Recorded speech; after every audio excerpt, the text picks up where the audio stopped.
बारिश में 40 लोगों के कपड़े अकेली बहू से धुलवाने वाला ससुराल। आज तो मेरी पहली रसोई की रस्म है। जो जो सोच कर आई हूँ सब बनाऊंगी। सारे लोग उंगली चाटते रह जाएंगे। घर की नई नवेली छोटी बहू जैसे ही रसोई में जाती है तो रसोई का हाल देखकर हैरान रह जाती है।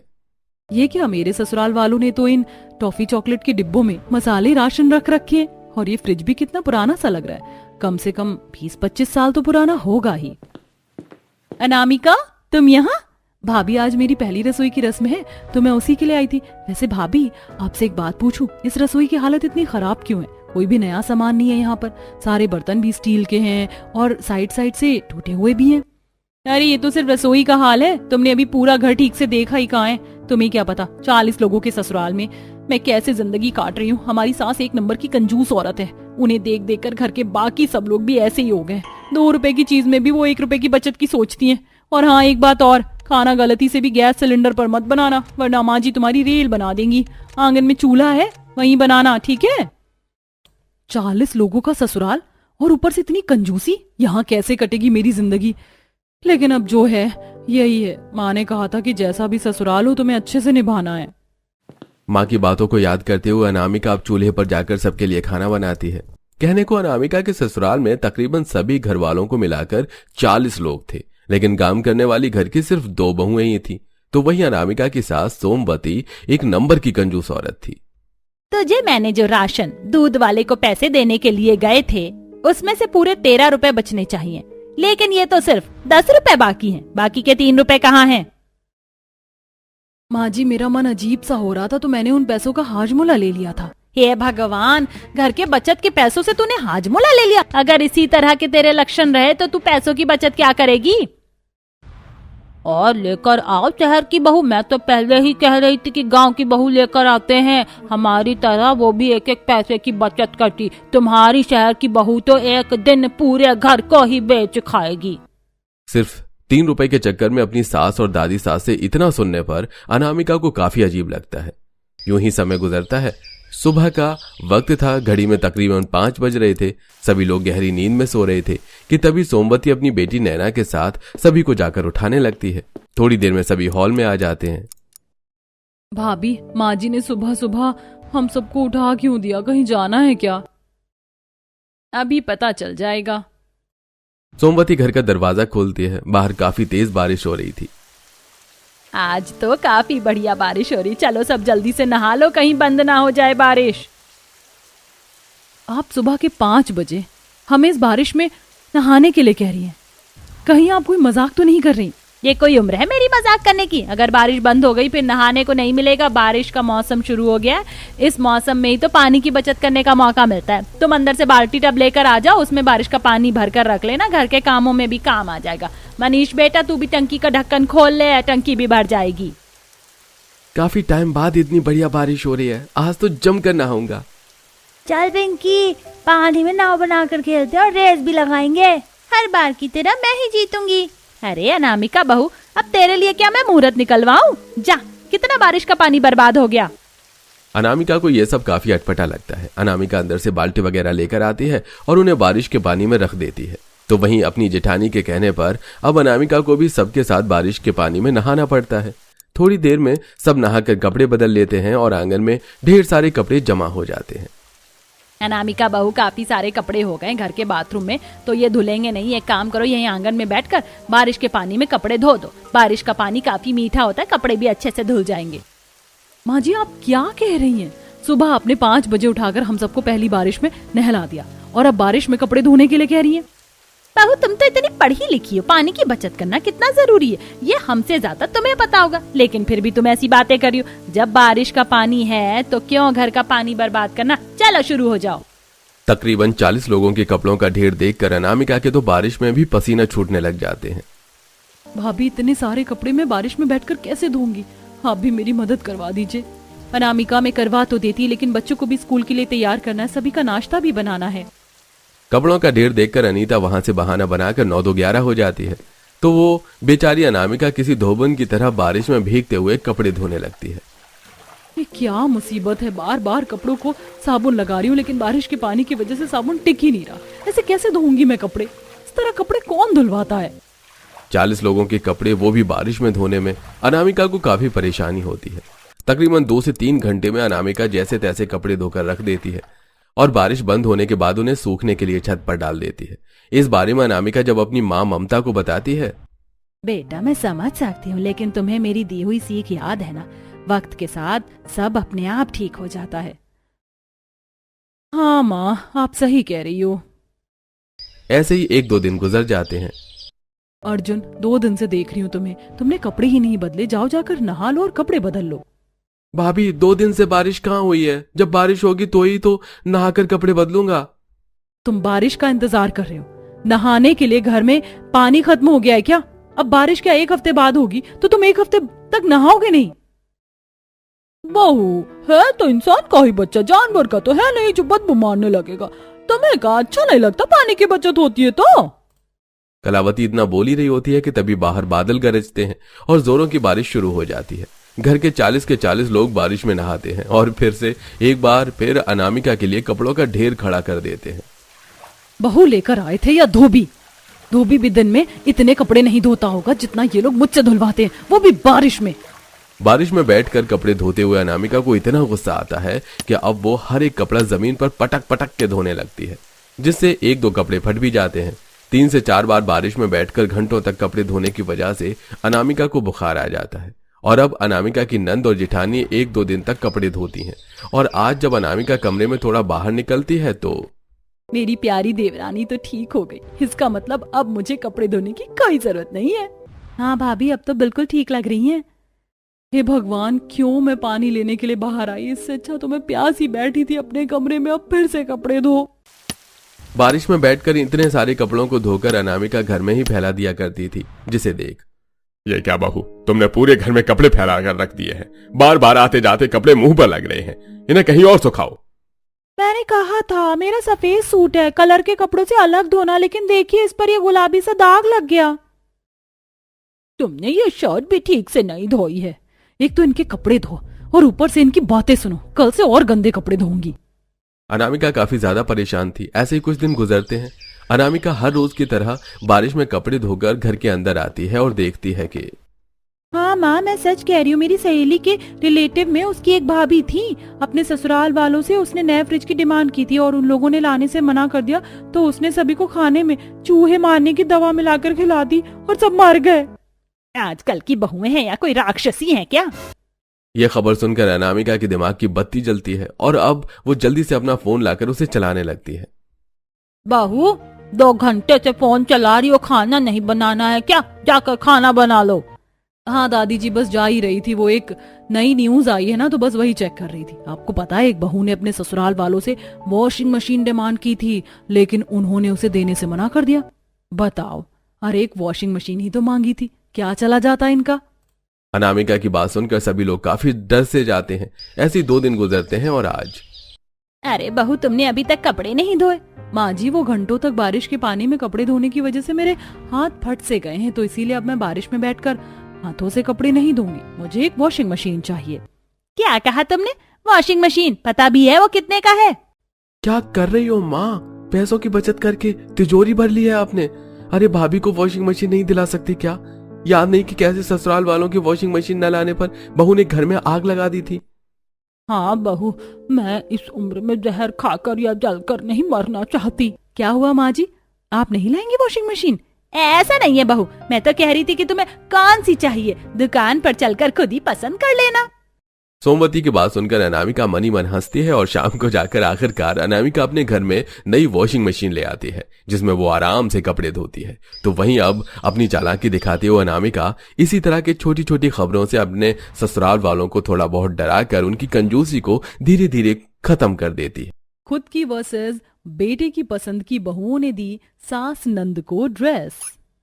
भाभी, मेरी तरफ से आपको गिफ्ट 1 हफ्ते का मनाली टूर पैकेज। भैया ने बताया था कि आपको पहाड़ों पर घूमने का काफी शौक है, इसलिए मैंने सोचा कि इससे अच्छा तोहफा एक नंद का भाभी के लिए क्या ही हो सकता है। थैंक यू सो मच पलक। ये देख बहू, मैंने तेरे लिए सोने की अंगूठी बनवाई है, जैसे तूने कही थी बिल्कुल वैसी ही है। अगर सबने अपने तोहफे दे दिए तो अब हम भी अपने तोहफे दे देते। हम तुम्हारे लिए सबसे अलग और हटकर चीज लाए हैं। हम पिछले महीने पेरिस और थाईलैंड गए थे, तो हम वहां की फेमस वेस्टर्न ड्रेस लेकर आए हैं। तुम इन ड्रेस को पहनकर अपने हनीमून पर जाना तुम पर काफी अच्छी लगेगी। आपने सबसे अच्छा गिफ्ट दिया है। पता है, मैं इस तरह की वेस्टर्न ड्रेस यहाँ काफी ढूंढ रही थी, लेकिन कहीं पर भी अवेलेबल नहीं थी। मुझे वेस्टर्न ड्रेस पहनने का काफी शौक है। माही, ये देखो, हम भी तुम्हारे लिए कुछ लेकर आए। ये साड़ी हमने अपने हाथों से तैयार की है। मैंने इसे सिला और अंतरा ने इस पर कढ़ाई की है। सुंदर है ना? जब तुम पकफेरों के लिए जाओ तो इसे ही पहनना। ये तो काफी ज्यादा हैवी है। मैं इतनी हैवी साड़ी कैसे पहनूंगी? सॉरी, बट मैं ये नहीं ले सकती। लेकिन हमने इसे अपने हाथों से बनाया है। पता है, इसे बनाने में पूरे 3 दिन का समय लग गया। एक बार तो पहन कर देखो, तुम पर काफी अच्छी लगेगी। जब माही ने मना कर दिया कि उसे तुम्हारे ये गंवार वाले गांव के कपड़े नहीं पहनने, तो क्यों जबरदस्ती कर रही हो? अगर इतना ही कपड़े देने का शौक है तो हमारी तरह कुछ वेस्टर्न ड्रेस देती, ना कि ये गांव वाली साड़ियां। रहने दो बहू, ये दोनों गांव से हैं तो इनसे उम्मीद भी क्या की जा सकती है। हमारे मोहल्ले में जो मनोरमा रहती है, उसके बेटे ने भी लव मैरिज की थी, लेकिन देखो कैसी विदेशी बहू लेकर आया है। और ठहरे, मेरे बेटे लव मैरिज करके भी गांव की लड़कियों को लेकर आए। इन्हें यहाँ के तौर तरीके सिखाने में ही मुझे तो मेरी नानी याद आ गई थी, लेकिन अभी भी इनकी कुछ हरकतें नहीं बदली। तो क्या हुआ माँ जी, अगर आपकी 2 बहुएं गांव की गंवार हैं, आपकी बाकी 3 बहुएं तो शहरी मॉडर्न है ना, बिल्कुल आपकी पसंद की। यही फर्क होता है खुद की पसंद की बहू और बेटे की पसंद की बहू में। घर की बाकी बहू और सुनीता की बातों से आप लोगों को पता चल ही गया होगा कि क्यों इन्हें घर में इतना नापसंद किया जाता है। गांव से होने की वजह से जहां अमृता को सिलाई का काम काफी अच्छे से आता था, तो वहीं अंतरा भी कढ़ाई का काम काफी अच्छे से जानती थी। अक्सर दोनों बहुएं घर के कामों से निपटने के बाद अपनी सिलाई और कढ़ाई की मशीन पर बैठकर कभी अपने तो कभी आस पड़ोस के कपड़े बनाया करती थी। हमारे मोहल्ले में जो जागरण होने वाला है, उसमें मैं क्या पहनूं, कुछ समझ ही नहीं आ रहा। ये सारी साड़ियां तो मैंने पहले भी कई बार पहन रखी हैं।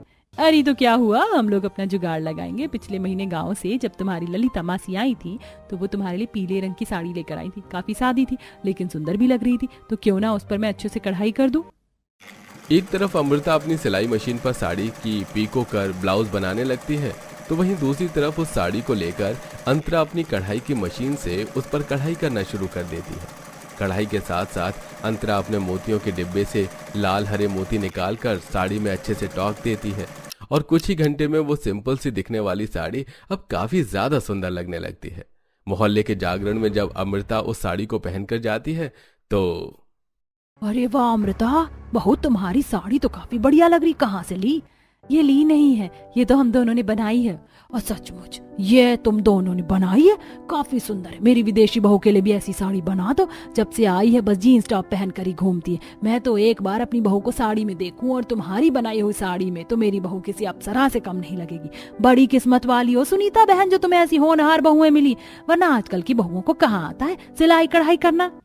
सिलाई कढ़ाई ही तो करती हैं, कौन सा इन्होंने तीर मार लिया। और वैसे भी अगर सिलाई कढ़ाई नहीं करेंगी तो क्या ही करेंगी। एक दहेज में सिलाई की मशीन लेकर आई थी, तो एक कढ़ाई की मशीन लेकर आई थी। इसके अलावा और दिया ही क्या था इनके घर वालों ने। अपनी सास के ताने सुनकर अंतरा और अनीता काफी उदास हो जाती हैं।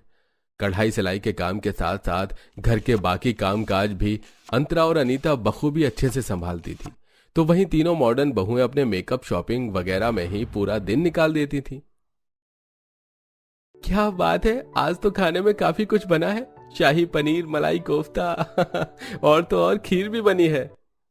मेरा मनपसंद पनीर टिक्का भी। आहा, क्या बात है भाभी, आज कोई खास दिन है क्या जो आपने इतना सब कुछ बनाया है? रविवार है ना, इसलिए पूरे हफ्ते भर तो आप लोग बस काम करते हैं। हम जो भी बनाते हैं आराम से खा लेते हैं। कम से कम रविवार के दिन तो आप लोगों का मनपसंद खाना बनना चाहिए, जिससे बैठकर आप लोग सुकून से खा सके। वाह भैया, क्या किस्मत पाई है आपने। कितनी अच्छी पत्नियां मिली हैं आपको। और एक हमारी है, इन्हें तो फाउंडेशन लिपस्टिक लगाने के अलावा कुछ और आता ही नहीं है। कुछ कहा तुमने? अरे नहीं नहीं, वो तो बस मैं भैया से कह रहा था कि तुम भी काफी अच्छा खाना बनाती हो। यूं ही कुछ समय गुजर जाता है। लेकिन माँ, वो लोग एकदम कैसे आ सकते हैं? उन्होंने तो कहा था कि वो अगले हफ्ते आएंगे। अगले हफ्ते उन्हें किसी की शादी में जाना है, इसीलिए वो कल ही आ रहे हैं हमारी पलक को देखने के लिए। अब क्या करें, एकदम से इतनी सारी तैयारी कैसे करेंगे? माँ जी, वो लोग कल दोपहर में आ रहे हैं ना, तो हम सुबह जल्दी उठकर खाने की सारी तैयारी कर देंगे। आप परेशान मत होइए। आप लोगों को तो बस खाने की पड़ी। अरे कोई मेरी ड्रेस के बारे में तो सोचो। मेरे पास तो कोई भी अच्छी ड्रेस नहीं जिसे पहनकर उनके सामने आ सकूं। अब मैं पुराने कपड़े थोड़ी ना पहनूंगी। अरे पलक, तुम क्यों फिक्र कर रही हो? हमारे पास एक काफी अच्छी और न्यू ड्रेस है, तो तुम वो पहन लेना। उस ड्रेस में वो लोग तुम्हें देख यूं पसंद कर लेंगे। थैंक यू भाभी, अगर आप नहीं होते तो ना जाने मेरा क्या होता। अपनी मॉडर्न भाभियों की बात सुनकर पलक को थोड़ी राहत मिलती है और अब सब अपने अपने कमरे में आ जाते हैं। तो वहीं दूसरी तरफ अंतरा और अमृता। जितना मैं जानती हूँ ये कशिश, माही, सुनैना पलक को कोई शहरी ड्रेस ही पहनाएंगे। पलक को इस तरह के शहरी कपड़ों में देख क्या रिश्ते वालों को वो पसंद आएगी? जब रिश्ते की बात आती है तो चाहे गांव हो या शहर, लेकिन हर किसी को लड़की संस्कारी कपड़ों में ही पसंद आती है। अब हम लोगों को ही कुछ ना कुछ करना पड़ेगा। सही कहा तुमने। अमृता के पास ढेर सारे कपड़े पड़े हुए थे, जिसमें से अमृता एक गुलाबी रंग का कपड़ा चुनती है और उस एक नई डिजाइन का अनारकली सूट तैयार कर देती है। तो वहीं उस सूट पर अंतरा अपनी कढ़ाई मशीन से कढ़ाई करती है। मेरे ख्याल से मुझे सिर्फ इसके बॉर्डर और स्लीव्स पर ही कढ़ाई करनी चाहिए, बीच का हिस्सा खाली रहने देती हूँ। लेकिन फिर तो सूट काफी ज्यादा सादा हो जाएगा। एक काम करो, तुम बीच में थोड़ी थोड़ी दूरी पर सफेद रंग के मोती भी लगा दो। इससे सूट ज्यादा हैवी भी नहीं लगेगा और हमारी पलक पर काफी खिलेगा भी। सुबह के 4 बजे तक अंतरा और अमृता अपनी नंद की ड्रेस बनाने में ही लगी रहती हैं। दोपहर तक रिश्ते वाले भी आ जाते हैं। तो वहीं दूसरी तरफ तीनों मॉडर्न बहुएं खुद तो मॉडर्न ड्रेस पहनती ही हैं, साथ ही पलक को भी मॉडर्न ड्रेस में तैयार कर देती हैं। वाह भाभी, ये ड्रेस तो काफी सादा सुंदर है। मैं तो काफी अच्छी लग रही हूँ इसमें। हमने तो पहले ही कहा था। हे भगवान, ये तुम लोगों ने पलक को क्या पहना दिया? अरे माना ये ड्रेस अच्छी लग रही है, लेकिन पलक किसी पार्टी में नहीं जा रही, उसे देखने के लिए लोग आ रहे हैं। अब ऐसे कपड़ों में क्या पलक को हम सबके सामने ले जाएंगे? अंतरा, अमृता, ये तुम्हारा गांव नहीं है, हमारा शहर है और यहाँ सब ऐसे ही कपड़े पहनते हैं। तुम गांव के लोगों को इससे दिक्कत होगी, लेकिन हम शहरी लोगों को नहीं। समझी? तुम जाकर अपना खाने का काम संभालो और ये सब हम पर छोड़ दो। तीनों मॉडर्न बहुएं पलक को सबके सामने जब इस ड्रेस में नीचे लेकर आती हैं तो बहन जी, ये रिश्ता मैं पक्का समझू। हमारी पलक आपको पसंद तो आई ना? आपकी बेटी है तो सुंदर, लेकिन इसके ये कपड़े पहनने का तरीका हमें थोड़ा समझ नहीं आया। देखिए बहन जी, बुरा मत मानिएगा, लेकिन हमारी जॉइंट फैमिली, ये सब कपड़े बाहर अच्छे लगते हैं, घरों में नहीं। और नहीं तो क्या, मैं भी ऐसे वेस्टर्न ड्रेस पहनती हूँ, लेकिन जब बाहर कहीं घूमने जाती हूँ, घर में नहीं। अरे वो हमारी पलक भी सूट साड़ी ही ज्यादातर पहनती है, लेकिन वो क्या है ना, कुछ वक्त पहले हमारे घर में शादी थी तो सारे कपड़े गंदे हो गए थे और धुलने के लिए गए हुए हैं। अब इतने सारे हैं तो आने में थोड़ा वक्त भी लगेगा। पलक के पास कुछ था नहीं तो उसने ये पहन लिया, लेकिन आप फिक्र मत करिए, हम अभी पलक को आपके तरीके से तैयार करके लाते हैं।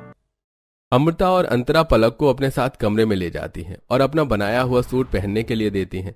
जब पलक उस सूट को पहनकर सबके सामने आती है, कितना प्यारा सूट है पलक, तुम इस सूट में काफी सुंदर लग रही हो। तुम्हें ये पहले ही पहन लेना चाहिए था। वैसे ये तुमने कहाँ से लिया? अरे ये तो हमने बनाया था, पहले ये पूरा ठीक से बना नहीं था, इसीलिए पलक इसे पहन नहीं पाई। मुझे तो ये सूट काफी पसंद आया। आप लोग इतना अच्छा सूट बना सकती हैं, दैट्स ग्रेट। मुझे भी ये सूट काफी अच्छा लग रहा है। देख पलक बेटा, लड़की चाहे जैसी भी हो, लेकिन जब वो इस तरह से संस्कारी कपड़े पहनती है तो उसकी खूबसूरती अपने आप झलकने लगती है। बहन जी, हमारी तरफ से तो रिश्ता पक्का समझिए। पलक का रिश्ता पक्का होने पर सभी लोग काफी खुश होते हैं और एक दूसरे को मिठाई खिलाने लगते हैं। थोड़ी देर बाद जब रिश्ते वाले चले जाते हैं तो देखा माँ जी, उन लोगों ने कैसे हमारी पलक को झट से पसंद कर लिया। वैसे हमारी पलक सुंदर तो काफी लग रही है। इसमें कौन सी बड़ी बात है, तुम लोगों ने सूट ही तो बनाया है और तुम लोग ये मत समझो कि तुम्हारे सूट की वजह से मेरी बेटी का रिश्ता पक्का हुआ है। मेरी बेटी है भी तो सुंदर। और नहीं तो क्या माँ जी, इन दोनों को तो बस चने के झाड़ पर चढ़ने की आदत है। एक सूट क्या बना लिया, पता नहीं अपने आप को क्या समझ रही हैं। ये सब सुनकर अमृता और अंतरा को काफी दुख तो होता है, लेकिन वो पलक का रिश्ता पक्का होने पर काफी खुश भी होती हैं। समय गुजरता है और पलक के रोके के दिन काफी नजदीक आने लगता है। कुछ दिनों में हमारी पलक का रोका है और रोके में हमें थोड़ा लेन देन भी करना होगा, जिसमें खास तौर पर कपड़े जाते हैं। मैं तो सोच रही हूँ कि लेन देन के कपड़ों को हम लोग बनाएं। जब पलक की सास और होने वाली जेठानी आई थी तो उन्होंने हमारे बनाए हुए सूट की कितनी तारीफ की थी और उसकी तो जेठानी ने भी कहा था कि हम उसके लिए भी ऐसा ही सूट बनाएं। हाँ याद है मुझे, और ये सही भी रहेगा। अगर हम अपने हाथों से कपड़े बनाएंगे तो हमारी पलक को उसके ससुराल में काफी वाहवाही होगी। इतने सारे कपड़ों के लिए मेरे पास ज्यादा सामान नहीं है, तो हमें अब खरीदारी के लिए जाना पड़ेगा। सारे कपड़े भी तो खत्म हो गए, चलो चलते हैं, बहुत सारी तैयारी करनी है। अमृता और अंतरा अब दोनों मार्केट निकल जाती हैं, जहां से वो सबसे पहले तरह तरह के रंग बिरंगे कपड़े लेती हैं। तो वहीं उसके बाद अंतरा रंग बिरंगी छोटी छोटी धागे वगैरह लेकर घर आ जाती है। रोका पलक का है और शॉपिंग तुम लोगों ने पहले शुरू कर ली। वैसे क्या क्या लिया है तुमने? अरे हमने अपने लिए कुछ नहीं लिया, वो तो हम सबके लिए कपड़े बनाने के लिए सामान ले आए हैं। अब माँ जी और पलक के तो कपड़े बनेंगे ही, लेकिन जो लेन देन होंगे वो भी तो बनाने हैं, तो उसमें काफी सारा सामान भी चाहिए होगा, इसीलिए हम वही लेने के लिए गए थे। ओह गॉड, तुम लोगों का बनाया हुआ सूट क्या उन लोगों को पसंद आ गया? तुम हो कि अपने आप को कोई फैशन डिजाइनर समझ रही हो? अरे इतने सारे लोगों के कपड़े तुम लोग कैसे बनाओगे? हमने तो सोच रखा है कि सारी चीज हम लोग मार्केट से ही खरीदेंगे। जब रेडीमेड कपड़ों का जमाना है तो क्यों सिलाई करें? और नहीं तो क्या, अब मेरी तीनों बहुएं जा तो रही हैं सबके कपड़े लेने के लिए, तो तुम लोगों को इतनी मेहनत करने की क्या जरूरत है? कशिश, सुनैना, माही अब तीनों एक बड़े से मॉल में जाती हैं, जहां वो अपनी सास और सभी के लिए ढेर सारे अलग अलग तरह की ड्रेस लेने लगती हैं। तुमने सही कहा था कशिश, इस मॉल में तो काफी सारे कपड़ों के स्टोर हैं, जहाँ पर काफी अच्छे और न्यू डिजाइन के कपड़े मिलते हैं। तभी तो तुम्हें यहाँ लेकर आई हूँ। यहाँ एक और स्टोर है, हम वहाँ चलते हैं, वहाँ से पलक और माजी के लिए ड्रेस लेंगे। अब जहां एक तरफ मॉडर्न बहुएं अपनी सास, नंद और लेन देन के लिए ड्रेस लेने लगती हैं, तो वहीं दूसरी तरफ सबसे इतना सुनने के बावजूद भी अंतरा और अमृता अपनी सास, नंद और सबके लिए अपने हाथों से सिलाई कढ़ाई करके कपड़े बनाने लगती हैं। समय गुजरता है और रोके का दिन आ जाता है। सुनीता और पलक उन तीनों मॉडर्न बहुओं की लाई हुई ड्रेस को पहनती हैं। भाभी, आप जो ये ड्रेस लेकर आई हैं अच्छी तो है, लेकिन ये कुछ ज्यादा ही रिवीलिंग नहीं है। मतलब इस तरह की ड्रेस को रोके में कोई कैसे पहन सकता है? हाँ बहू, और मेरे उम्र के हिसाब से तो ये ड्रेस मुझ पर अच्छी भी नहीं लग रही है। हाँ, आप लोगों ने फर्स्ट टाइम ऐसी ड्रेस पहनी है ना, इसीलिए आपको ऐसा लग रहा है। आप देखना, रोके में आप दोनों पर से कोई नजर हटाएगा नहीं। आप इतनी सुंदर जो लग रही है। कशिश, तुमने सही कहा, हर कोई माजी और पलक को ही देखेगा, क्योंकि उन्होंने इतने अलग कपड़े जो पहने। माजी, आप हमारी बात मानिए और हमारे बनाए हुए ये साड़ी और सूट पहनिए। देखिए, बेटी के रिश्ते की बात है, कहीं कपड़ों की वजह से रिश्ता खराब ना हो जाए। और आपको तो पलक की होने वाली सास का रवैया भी पता है ना। सुनीता और पलक को भी अंतरा और अमृता की बात इस बार सही लगती है। सुनीता और पलक अब अंतरा और अमृता की बनाई हुई ड्रेस को पहनती हैं और उनके ही बनाए हुए कपड़ों को लेन देन के लिए भी लेकर आती हैं, जो वहां के लोगों को काफी पसंद आते हैं। आप लोग जो कपड़े लेकर आए हैं वो हम सबको काफी ज्यादा पसंद आए, और आपने ये जो मेरे लिए साड़ी बनाई है तो काफी ज्यादा सुंदर है। नहीं तो क्या बहन जी, आप भी इन कपड़ों में काफी सुंदर लग रही हैं, और हमारी होने वाली बहू भी। सभी अंतरा और अमृता की काफी तारीफ करते हैं, जिससे दोनों मॉडर्न बहुएं काफी जल भुन जाती हैं। अब बस बहुत हुआ, ये दोनों हमेशा बाजी मार जाती हैं, लेकिन अब और नहीं। कुछ दिनों में पलक की सगाई होने वाली है। अब हम पलक की सगाई के लिए माजी और पलक के लिए ऐसी ड्रेस लेकर आएंगे कि हर कोई हमारी तारीफ करने से खुद को रोक नहीं पाएगा। हाँ, हम हर किसी को दिखा देंगे कि हम भी किसी से कम नहीं हैं, और इस बार तो हम लोगों को ही बाजी मारनी है। एक तरफ मॉडर्न बहुएं शहर के बेस्ट शॉप और मॉल में जाकर अपनी नंद और सास के लिए सगाई के कपड़े पसंद करती हैं, तो वहीं दूसरी तरफ हर बार की तरह अंतरा और अमृता अपनी कमर का सिलाई और कढ़ाई की मशीन पर बैठकर अपनी सास और नंद के लिए सगाई के लिए ड्रेस बनाने लगती हैं। मैं तो सोच रही हूँ कि हम पलक और माजी दोनों के लिए ही ड्रेस बना रहे हैं, तो क्यों ना इस बार कुछ अलग करें।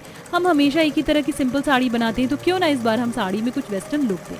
ठीक उसी तरह हम पलक के लिए भी लहंगा ना बनाकर एक गाउन बनाते हैं, जो इंडो वेस्टर्न गाउन होगा, जिसमें ट्रेडिशनल और वेस्टर्न लुक दोनों होंगे। हाँ, इस बार हम थोड़ा शहरी डिजाइन भी अपने कपड़ों में डालेंगे। मेरे पास कुछ शहरी कपड़ों के डिजाइन भी है, तो क्यों ना हम कुछ वैसा ही तैयार करें। इस बार दोनों भावी ट्रेडिशनल और वेस्टर्न ड्रेस का मिक्सअप करके अपनी सास और नंद के लिए ड्रेस तैयार करते हैं। दिन गुजरते हैं और अब पलक की सगाई को सिर्फ एक दिन ही रह जाता है। तीनों मॉडर्न अपनी वेस्टर्न ड्रेस लेकर पलक और सुनीता के लिए लेकर आती हैं। तुम इतनी सुंदर सुंदर वेस्टर्न ड्रेस लेकर कहाँ से आए हो? काफी सुंदर ड्रेस है। वैसे भी एंगेजमेंट में तो वेस्टर्न कपड़े ही पहने चाहिए, मुझे तो ये काफी पसंद आया। इस बार हमने भी कुछ इंडो वेस्टर्न बनाया है, इसे पहनकर हमारी पलक और आप काफी अच्छी लगेंगी। भाभी, मुझे आपके इंडो वेस्टर्न कपड़ों में कोई भी इंटरेस्ट नहीं है। मैं तो अपनी बाकी भाभियों की लाई हुई ड्रेस पहनूंगी अपनी एंगेजमेंट में। लेकिन एक बार आप लोग इसे देख तो लीजिए। जब इन लोगों को तुम्हारे कपड़ों में कोई इंटरेस्ट नहीं है, तो फिर क्यों यहाँ पर अपना टाइम वेस्ट करियो, जाओ यहाँ से। अमृता, अनीता उदास होकर अपने कमरे में आ जाती हैं और अपने इतने दिनों की हुई मेहनत के बारे में ही सोचने लगती हैं। वहीं सगाई के दिन पलक अपनी मॉडर्न भाभियों का लाया हुआ गाउन पहनकर जैसे ही तैयार होकर अपने कमरे से बाहर जाने लगती है कि तभी गाउन लंबा होने की वजह से पलक का पैर उसमें अड़ता है और वो नीचे गिर जाती है, जिससे उसका गाउन सामने की तरफ से फट जाता है। तभी सुनीता पलक के कमरे में आती है और जब उसे उठाने के लिए झुकती है तो सुनीता की ड्रेस भी साइड से फट जाती है और अब दोनों माँ बेटी काफी परेशान होती हैं। अब हम क्या करेंगे? थोड़ी देर में वो लोग आते ही होंगे, अब हम क्या पहने? मुझे तो कुछ समझ नहीं आ रहा। पलक और सुनीता दोनों काफी परेशान हो रही थी कि तभी अंतरा और अमृता वहां आती हैं। वो लोग आ चुके हैं और अब आप लोगों के पास इतना टाइम नहीं है कि आप इन्हें ठीक कर सके, इसीलिए आप हमारी बनाई हुई ड्रेस पहन लीजिए। माँ जी जल्दी करिए वरना सगाई का मुहूर्त ना निकल जाए। पलक और सुनीता ज्यादा देर न करते हुए अंतरा और अमृता की बनाई हुई ड्रेस को पहन लेती हैं और सगाई में सभी उनके इंडो वेस्टर्न के स्टाइल को पसंद करते हैं, जिसे देख कशिश, सुनैना और माही काफी ज्यादा जल भुन जाती हैं और जब सारे मेहमान चले जाते हैं तो उन दोनों पर काफी गुस्सा करने लगती हैं। हजारों रुपए खर्च करके इतनी महंगी ड्रेस लेकर आए थे और तुमने माजी और पलक को पट्टी पढ़ाकर अपनी वो घटिया ड्रेस पहना दी।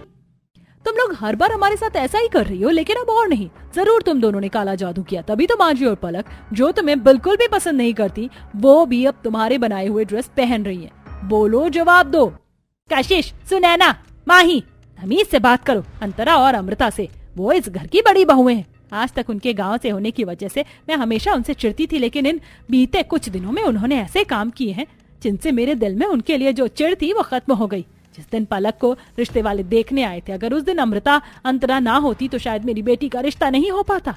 और रोके के दिन भी सिर्फ इन दोनों की वजह से ही उन लोगों ने हमारी तारीफ की, और सगाई के दिन भी तुम्हारी ड्रेस आखिरी वक्त पर फट चुकी थी। मैं और पलक परेशान थी कि क्या करे कि तभी अंतरा अमृता अपनी बनाई हुई ड्रेस लेकर आई। अगर वो उस वक्त ना होती तो जानती हो हमारी कितनी बेइज्जती हो सकती थी। पहले तो मुझे अंतरा और अमृता भाभी की कोई भी ड्रेस पसंद नहीं थी, लेकिन सगाई पर जो उन्होंने इंडो वेस्टर्न ड्रेस बनाई थी वो मेरे साथ साथ सभी को काफी पसंद आई। आप लोगों की लाई ड्रेस भी अच्छी थी, लेकिन अब मैं समझ चुकी हूँ कि कपड़े मौके और माहौल के हिसाब से पहनना चाहिए। तुम तीनों हमें ना पसंद करती हो, हमें पता है, इसीलिए हमने इस बार इंडो वेस्टर्न कपड़े रखे जिसमें हमारे और तुम्हारे पसंद के कपड़े हों, जिससे तुम भी खुश और हम भी खुश। हम तुम लोगों को कोई नीचा नहीं दिखा रहे, लेकिन जरूरी नहीं कि हमेशा हर चीज गांव वाले ही गवार हो। हमारी बनाई हुई ड्रेस सभी को काफी पसंद आई है, और तो और कई लोगों ने हमें अब तो ऑर्डर देने भी शुरू कर दिए हैं। इसीलिए मैं चाहती हूँ कि अब पलक की शादी का लहंगा भी तुम दोनों ही तैयार करो। इसी के साथ मेरे दिल में जो भी तुम दोनों के लिए नाराजगी थी वो खत्म हो चुकी है।